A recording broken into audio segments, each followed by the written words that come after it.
प्रभु यीशु के सामर्थ्य नाम में आप सबको जय मसीह की। आइए आज के सुंदर दिन के लिए हम पिता का धन्यवाद करें और आइए समय हम मनन के लिए प्रभु के वचन को निकालें। मेरे साथ लूका रचित सुसमाचार निकालिएगा। लूका रचित सुसमाचार अध्याय 15 उसका वचन 20 यहाँ इस प्रकार से प्रभु के वचन में लिखा है। तब वह उठकर अपने पिता के पास चला। वह भी दूर ही था कि उसके पिता ने उसे देखकर तरस खाया और दौड़कर उसे गले लगाया और बहुत चूमा। Praise the Lord, hallelujah. परमेश्वर के लोगों, उड़ाऊ पुत्र की कहानी आप सबको पता है। दो भाई हैं और आपको मालूम होगा जो छोटा जो बेटा है उसने अपने पिता से अपने हिस्से को लिया और जाकर दूर देश जाकर सब धन संपत्ति कुकर्म में उड़ा दिया। और एक समय आया जब उसका जीवन बर्बाद हो गया, वो खाली हो गया, सुअर की फली खा रहा है।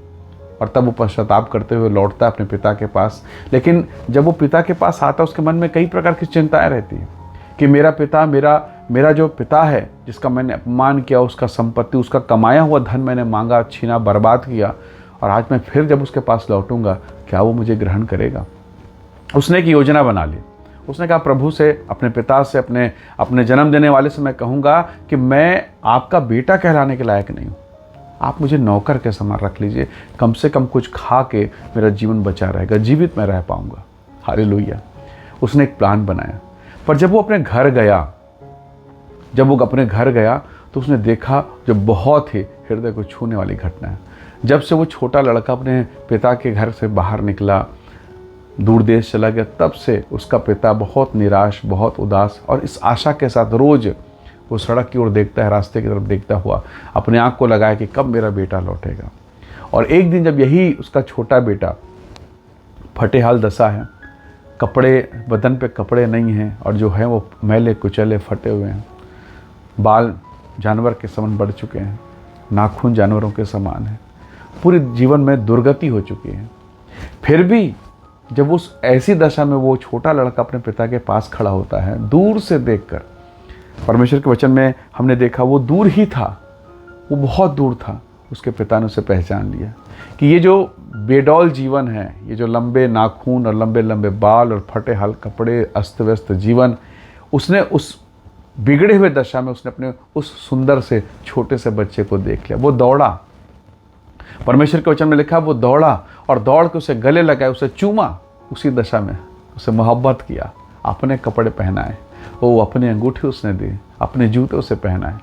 कई बार जब इस कहानी को प्रभु यीशु मसीह ने बताया कलीसिया को, आपको और मुझको, कई बार ये कहानी सुन के बड़ा अद्भुत लगता है ना कि एक पिता का प्रेम कैसा है।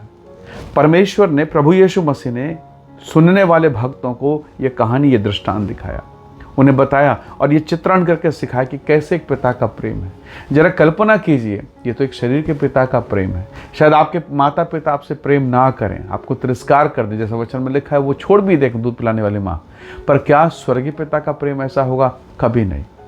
परमेश्वर के नज़रों में हो सकता आपने पाप किया हो, आपने आशीष पाने का कुछ गलत काम किया, शराब में, व्यभिचार में, नाना प्रकार गंदगी में चले गए, हो सकता है कई महीनों तक आपने ऐसा किया। पर यह वचन हमें सिखाता है अगर आप और मैं लौट कर पिता के पास आते हैं, वो फिर से ग्रहण करेगा, वो फिर से आपके जीवन में और मेरे जीवन में दया करेगा।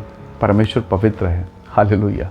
परमेश्वर पवित्र है और वो चाहता है कि हम उसकी निकटता में, पवित्रता में, धार्मिकता में, पवित्रताई में रहें, क्योंकि वो पवित्रता का परमेश्वर है। उसने अपने पिता के पास जब जाने का निश्चय किया, आप देख पाते हैं पिता ने उसे अपनाने का निश्चय किया है। उसका हृदय खुला हुआ है, उसने उसकी गंदगी को नहीं देखा, उसने कोई प्रश्न नहीं पूछा तो कहाँ था, क्या किया। बड़ा भाई छोटे भाई के काम को देखकर उसने प्रश्न किया, पर पिता ने कोई प्रश्न नहीं किया। उसने एक ही बात कहा, यह मर गया था, अब जी उठा है। हालेलुया।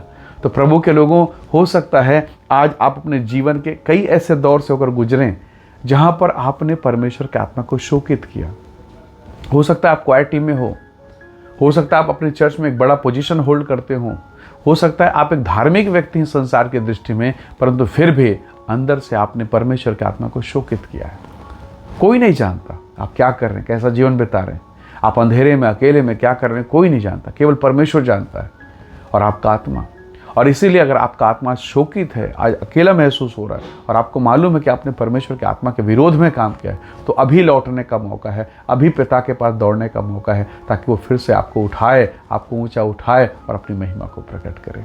हालेलुया। उसका हृदय बहुत बड़ा है। आइए आज के दिन में हम पिता के चरणों पर लौट कर, पिताजी फिर से मैं अपना जीवन आपको दे, और निस्संदेह परमेश्वर का आत्मा आपके जीवन में काम करेगा और वो आपको उठा के खड़ा कर देगा।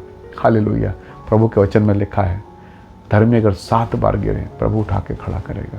हालेलुया। वही परमेश्वर आपको फिर से खड़ा करेगा। आप निराश नहीं होना, उसकी खुली बाहें हैं जो आपकी ओर अभी भी फैली हुई है। हालेलुया। आइए दुआ करें। प्रेमी अनुग्रहकारी स्वर्गीय पिता, मेरे प्रिय भाई बहनों के जीवन को, इनके परिवार को मैं आपके हाथों में सौंपता हूँ। हर वो बात जो इन्हें परमेश्वर आपसे दूर कर चुकी है, यीशु के नाम से इनके जीवन से दूर हो जाए पिता, और आप इन्हें ब्लेस करें, इन्हें आशीषित करें और इन पर दया करें, और फिर से आपकी कृपा इनके जीवन पर हो। आपके वचन के अनुसार आप इन्हें उठाएं, ऊंचा उठाएं, और इनके जीवन के द्वारा प्रभु तेरा नाम महिमा पाए। धन्यवाद, आपने प्रार्थना को सुना। प्रभु यीशु के सामर्थी नाम से मांगते हैं, आमीन आमीन। प्रभु आप सबको बहुत ऐसे आशीष दे। परमेश्वर का अनुग्रह आप सबके साथ हो। Praise the Lord. जय मसीह।